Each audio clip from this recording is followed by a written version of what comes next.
Parents, यहाँ पर हम जीके के 35 क्वेश्चंस को सॉल्व करने जा रहे हैं। एमपी कांस्टेबल प्रीवियस ईयर की ये पेपर्स हैं जिनका फर्स्ट पार्ट कंप्लीट किया जा चुका है। ये क्वेश्चंस आपके सभी एग्जामिनेशन के लिए काफ़ी इंपॉर्टेंट हैं, इसलिए एक बार रिवाइज ज़रूर करके जाइएगा।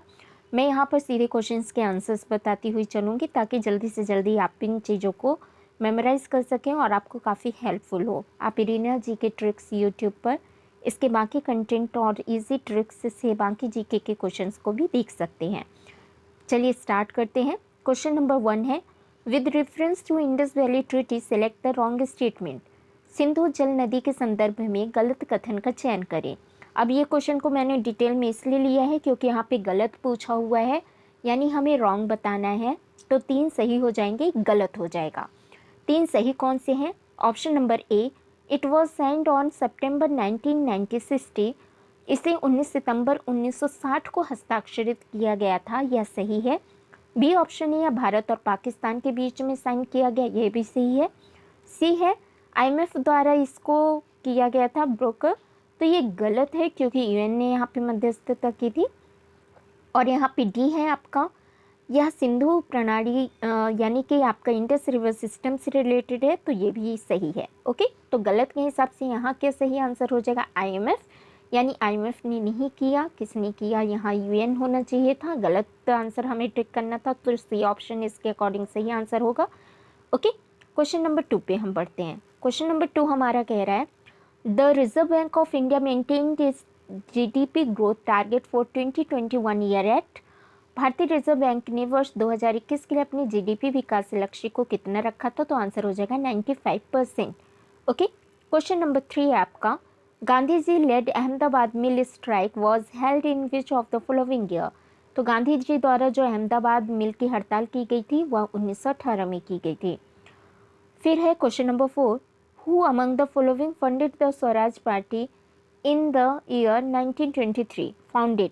तो यहाँ पे किसने स्वराज पार्टी की 1923 में स्थापना की? मोतीलाल नेहरू और चित्तरंजन दास जी ने। क्वेश्चन नंबर 5 है आपका, विच of the following country is called land of Thunderbolt. Land of the Thunderbolt किसे कहा जाता है? तो ये है आपका भूटान देश। क्वेश्चन नंबर 6 है आपका, in which of the following style Hindustani music tradition is performed. तो हिंदुस्तानी संगीत परंपरा का प्रदर्शन ख्याल गायकी से किया जाता है।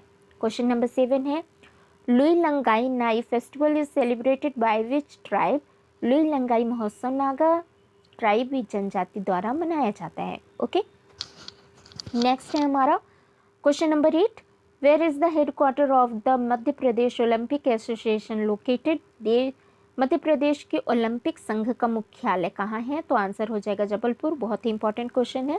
नेक्स्ट है आपका, रूरल लाइवलीहुड मिशन, ये जो आपका ग्रामीण आजीविका मिशन है, इसमें ग्रामीण महिलाओं के सुरक्षित प्रसव के लिए दीदी वाहन सेवा शुरू की गई। ओके, दीदी vehicle service started for rural women's.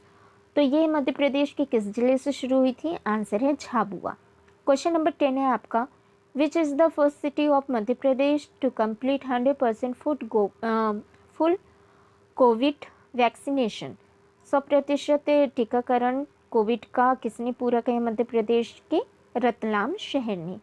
Next question है आपका क्वेश्चन नंबर 11, सांची बौद्ध भारतीय ज्ञान अध्ययन विश्वविद्यालय की आधारशिला किस वर्ष में रखी गई? किस ईयर में foundation stone of Sanchi university Buddhist Indic studies को इस्टेब्लिश किया गया था? तो इसका आंसर हो जाएगा आपका 2012 में। क्वेश्चन नंबर 12 है, द टेम्पल ऑफ हिंडोला तोरण इज डेडिकेटेड टू आइडल त्रिमूर्ति और।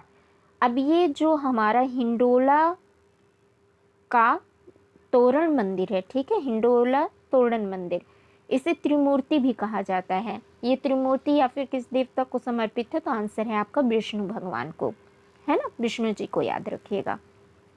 नेक्स्ट क्वेश्चन है question number 13, which among the following ghazal was written by Nida Fazli. तो निदा फाजली द्वारा जो गज़ल लिखी गई वो था इस ऑप्शन में, होश वालों को खबर क्या बेखुदी क्या चीज़ है। ओके, क्वेश्चन नंबर 14 है, मध्य प्रदेश के राजगढ़ जिले में निम्नलिखित में से कौन सा वन्य जीव अभ्यारण्य है?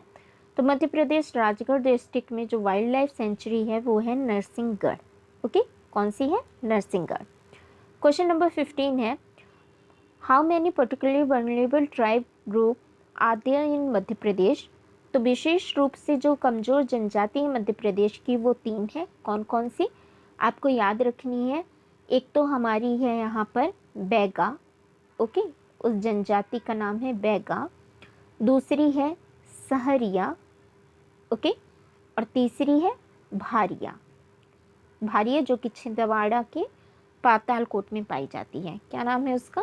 भारिया, है ना। तो ये है बैगा, सहरिया, भारिया, 3 जनजातियाँ हुई।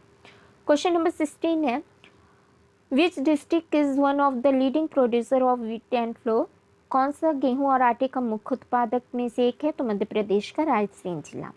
क्वेश्चन नंबर 17 है, मध्य प्रदेश के किस मंत्रालय द्वारा शहतूत, टसर और रेशम उत्पादन के लाभार्थियों के लिए एक विशेष परियोजना पर काम किया जा रहा है?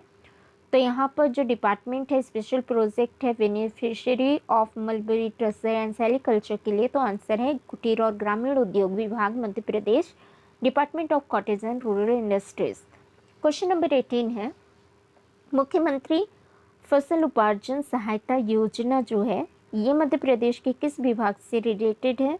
इसका आंसर हो जाएगा department of civil food supply and the state cooperative marketing federation, यानी नागरिक खाद्य आपूर्ति विभाग और राज्य सहकारी विपणन संघ।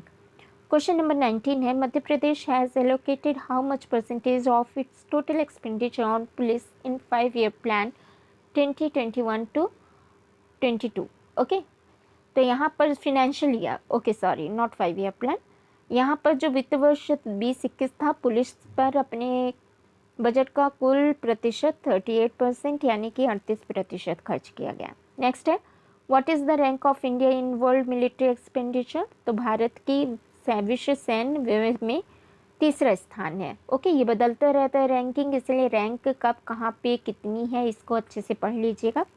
क्वेश्चन नंबर 21 है, what is the force acting on per unit area is called? प्रति इकाई क्षेत्रफल पर लगने वाले बल को क्या कहा जाता है? दबाव यानी प्रेशर। ओके, क्वेश्चन नंबर 22 है, omnivorous are those who eat? सर्वाहारी वे हैं जो खाते हैं प्लांट और मीट दोनों, यानी कि जो शाकाहारी और मांसाहारी दोनों होते हैं उनको हम ओमनिवोरस या सर्वाहारी कहते हैं।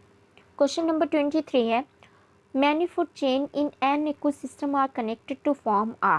एक पारिस्थितिकी तंत्र में कई डैश डैश एक खाद्य जाल बनाने के लिए जुड़ी हुई हैं।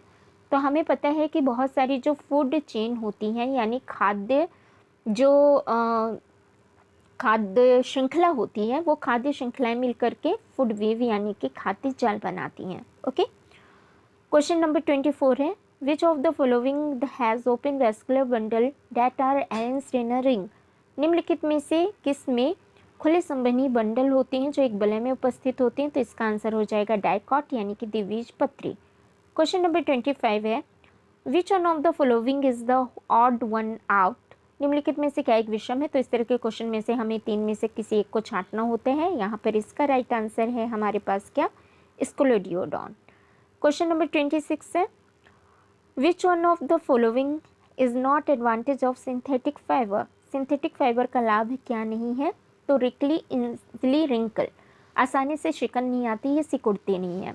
ओके, नेक्स्ट क्वेश्चन है हमारा, fibre are strong and elastic which gives it properties to bounce? Okay, ये सारे तो ऑप्शंस थे यहाँ पर, राइट आंसर क्या लाभ नहीं है ये था। बाकी सब चीज़ें हमें पता है कि सिंथेटिक फाइबर मजबूत होते हैं, ठीक है, आसानी से इसको हम क्या कर सकते हैं, इलास्टिक होते हैं, तन्य होते हैं। ओके, इनमें अधिक समय तक रंग और चमक बना रहता है, पेट्रोकेमिकल्स के बने होते हैं, तो बहुत लंबे समय तक एनवायरनमेंट में रहते हैं। क्वेश्चन नंबर 27, अब ये क्वेश्चन नंबर 27 कैसा है? सर्जन और रीज़न का है, यानी कि कथन और कारण का। कथन देखते हैं क्या है, यहाँ पर कथन है, किसी कुएं का कठोर जल उसमें धोने का सोडा मिलाने पर नरम हो जाता है, यानी कि the hard water of will become soft on adding washing soda to it. इसका क्या है रीज़न? यह कैल्शियम या मैग्नीशियम क्लोराइड और सल्फेट के साथ प्रतिक्रिया करता है, उन्हें अघुलनशील कार्बोनेट लवण में परिवर्तित करता है। It reacts with the calcium and magnesium chloride and sulfate, converting them into insoluble carbonate. तो ये दोनों ही सही हैं, यानी कि आंसर हो जाएगा A, both A and R true. Okay, question number 28 है हमारे पास। नेक्स्ट क्वेश्चन, एसआई यूनिट बताना है कैलोरीफिक वैल्यू, यानी कि ऊष्मीयमान किसका एसआई मात्रक क्या है। SI unit of the caloric value, ऊष्मीयमान का एसआई मात्रक क्या है। बहुत इंपॉर्टेंट क्वेश्चन है अभी, तो इसका आंसर हो जाएगा option number C, joule per gram, sorry kilogram. Joule per kilogram क्या होता है, ये एसआई मात्रक हो जाता है किसका, ऊष्मीयमान यानी कैलोरिक वैल्यू का। क्वेश्चन नंबर 29 है, a dash can act like both a solid and liquid. निम्नलिखित में से क्या ठोस और तरल यानी द्रव दोनों की तरह काम कर सकता है। तो इसका आंसर है आपके पास नॉन न्यूट्रलाइज फूड, गैर न्यूट्रोनियन द्रव्य। ओके, नेक्स्ट है आपका question number 30, which part of the groundnut plant is used in manufacturing oil. मूंगफली के पौधे के किस भाग का उपयोग तेल बनाने में किया जाता है। इसका आंसर है बीजों का। ओके, नेक्स्ट क्वेश्चन है आपका 31, the vascular tissue for the transport of water and nutrient in the plant is called. पौधे में दो तरह के मुख्य रूप से परिवहन टिश्यू होते हैं, हमें पता है, ठीक है, जाइलम और फ्लोएम। तो यहाँ पे जब हम वाटर और न्यूट्रिएंट की बात करेंगे तो क्या आंसर हो जाएगा यहाँ पर जाइलम। इस क्वेश्चन को थोड़ा ध्यान दीजिएगा कि जब हम फूड की बात करेंगे, ओके, खाना ले जाने की, तब फ्लोएम होगा। जब हम यहाँ पे वाटर और न्यूट्रिएंट की बात कर रहे हैं तब जाइलम है। ओके, नेक्स्ट क्वेश्चन है 32, the human skeleton is composed of around dash bone at birth. मानव कंकाल के समय निम्नलिखित में मनुष्य में कुल कितनी हड्डियाँ होती हैं। तो इसका आंसर क्या हो जाएगा, कुल हड्डियाँ हमारे होती हैं बॉडी में 305। ओके, जो धीरे धीरे फिर क्षय होने लगती हैं। क्वेश्चन नंबर 33 है यहाँ पर, as per the balance diet chart which of the following should be taken is the highest in the highest quantity. संतुलित आहार चार्ट के अनुसार निम्नलिखित में सबसे अधिक किसका मात्रा में सेवा करना चाहिए। तो ये है अनाज का। Okay, sales.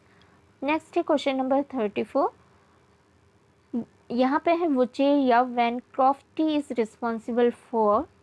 तो ये एक तरह का यहाँ पर क्या है, फाइलेरेसिस के लिए, ठीक है, इस जिस वेक्टर का नाम लिया जा रहा है इससे क्या होता है, फाइलेरेसिस। नेक्स्ट क्वेश्चन है 35, चुंबक द्वारा लगाया गया बल किसका उदाहरण है। The force exerted by a magnet is an example of a dash force. तो इसका आंसर है आपका नॉन कॉन्टैक्ट, ओके, यानी कि असंपर्क। तो ये था हमारा टोटल सेकेंड पार्ट का 35 क्वेश्चन। फर्स्ट पार्ट में हम 35 प्रश्न कर चुके हैं, जिसको मैंने फेसबुक पेज है GKGS, उसमें भी मैंने इनको अपलोड किया हुआ है, ठीक है, और यहाँ पर यूट्यूब चैनल में भी मैंने ये वीडियोस को एक सीक्वेंस में डाला हुआ है, जो आपके लिए काफ़ी बेनिफिशियल होगा। Thank you so much.